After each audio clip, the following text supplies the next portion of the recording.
7 months into my pregnancy, I accidentally overheard a conversation between my husband and the poor student I had been sponsoring. Stephen, if your wife finds out that the baby in her womb is actually our fertilized egg, she might get so angry that she'd kill herself, don't you think? Rosie said and chuckled softly. It'd be better if she did. That way, all her assets would be mine, Stephen coldly answered. The only problem is if she decides to divorce me and kick me out. That's why we need to keep this secret. Once our child inherits her assets, we'll deliver her a crushing blow. That night, I pretended I didn't hear a thing. I gave birth to the child, and raised him with utmost care. Stephen and I had been together for 10 years, 3 years of dating and 7 years of marriage. During this decade, he had always cared for me when I was sick or tired, surprised me in unexpected ways, and held me tightly during moments of passion, whispering that he would love me forever. Had I not overheard that conversation that day, I would never have believed that the man who claimed to love me so deeply could betray me like this. Perhaps they thought I was easy to fool, that I'd never notice anything strange, so Rosie grew bolder by the day. At first, she would sneak around with Stephen while I was at work, but now, even when I was home, she'd find all sorts of excuses to visit. Although I knew deep down that Rosie's visits were all excuses to see my son and Stephen, I never refused her. Whenever she came, I always welcomed her politely. I even agreed to all her requests for help. Stephen seemed delighted with this arrangement. Whenever Rosie came over, his lips would curl into an uncontrollable smile. Sometimes, he'd even flirt with her openly in front of me, exchanging knowing glances and secret smiles.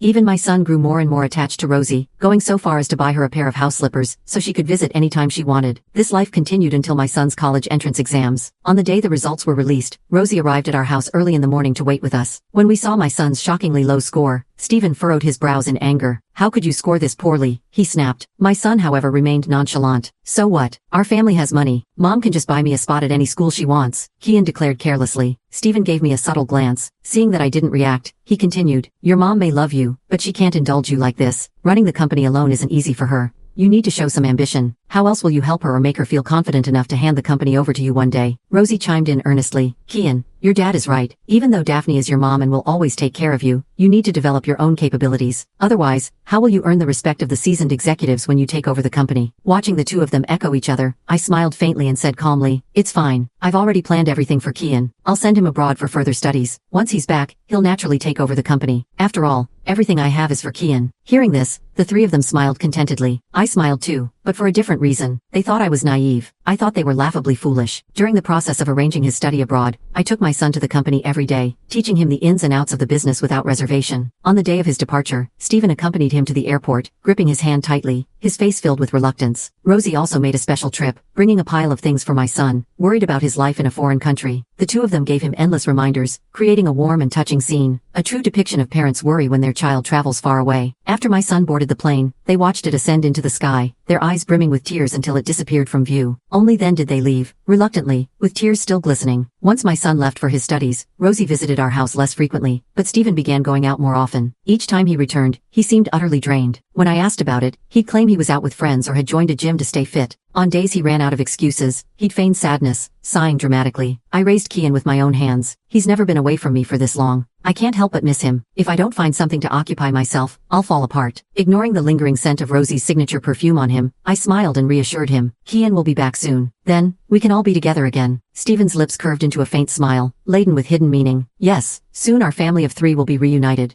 4 years later, my son returned from studying abroad. Just like old times, Rosie showed up early at my house, accompanying Stephen and me to the airport. The moment they saw my son, Rosie and Stephen couldn't contain themselves, rushing forward to embrace him tightly as if no one else existed. After their emotional reunion, my son walked straight up to me and got straight to the point. Mom, I'm back. When will you hand over the company to me? Seeing his eagerness, I smiled calmly and said, let's go. I've already arranged a press conference. I'll officially hand everything over to you in front of everyone. At the press conference, the room was packed to capacity. Journalists, prominent figures, and business elites had all gathered to witness the historic moment of the Stellar Sync Group's leadership transition. Under the watchful eyes of the crowd, I announced, my son, Kian, will take over as the new president of the Stellar Sync Group. Under the witness of lawyers and the cameras of the press, I signed the transfer agreement, officially handing over all my assets and company shares to my son. Thunderous applause erupted, and the crowd was abuzz with admiration. Many remarked on the deep bond between mother and son, their eyes filled with envy as they looked at my son. Just then, Rosie arrived fashionably late, arm in arm with Stephen. The room fell silent. Confusion and surprise etched onto everyone's faces as Rosie pulled out a paternity test report. With a loud voice she declared, Daphne, the truth is, the IVF child you gave birth to all those years ago came from my and Stephen's fertilized egg. I am Kian's biological mother. Letting him call you mom for over 20 years was already repayment enough for carrying him. Now, it's time for you to give him back to me. Her words caused an uproar. Isn't she the impoverished student Daphne always supported? How could she get involved with Daphne's husband and even have Daphne give birth to their child. This is outrageous. It's the classic farmer and the snake story. Daphne helped her so much, and she repays her with betrayal? And the timing. She waited until Daphne transferred the company's shares before making this claim. Clearly it's about the money. Exactly. It's despicable to exploit someone to bear their child and then steal everything they own. This is pure evil. Amidst the intense condemnation, Stephen spoke up, self-righteous and indignant. For the first half of my life, I was trapped in a marriage. As a man, I kept convincing myself to stay responsible for this relationship, but I'm human too. On countless sleepless nights, I asked myself, is this truly the life I want? Daphne has a good family background, and has treated both me and Kian well, but my heart belongs to Rosie. Is it wrong for me to pursue true love? Marriage is meant to bring happiness, and so is divorce. Marriage should not be a shackle that keeps me from my true love. I hope everyone can bless us. His words were delivered with such emotion, as if he were a victim of an unhappy marriage, bravely defying societal norms to seek love. I paid him no mind. Instead, I turned to my son and asked calmly, what do you think about all this? Kian looked carefully at the share transfer agreement in his hand, before responding calmly, Mom, this will be the last time I call you that. Although you raised me with care for over 20 years,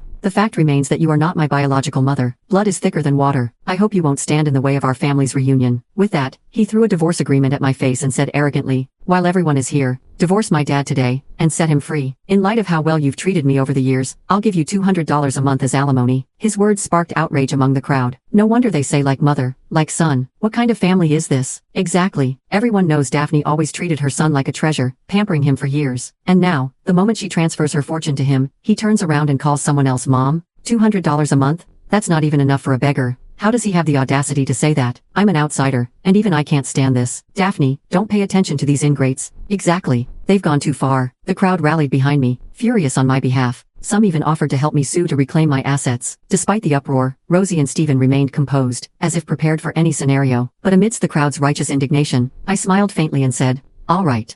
To everyone's shock, I signed the divorce agreement without hesitation. Rosie and Stephen were momentarily stunned, clearly not expecting me to agree so easily. They meticulously examined both the divorce agreement and the share transfer documents. Confirming everything was in order, they finally relaxed and broke into triumphant smiles. Seeing their smug faces, I smiled as well. Since you've given me such a grand surprise, it's only fair I return the favor with a special gift. Stephen frowned, puzzled. A gift? What kind of gift? Everyone else turned their curious eyes toward me.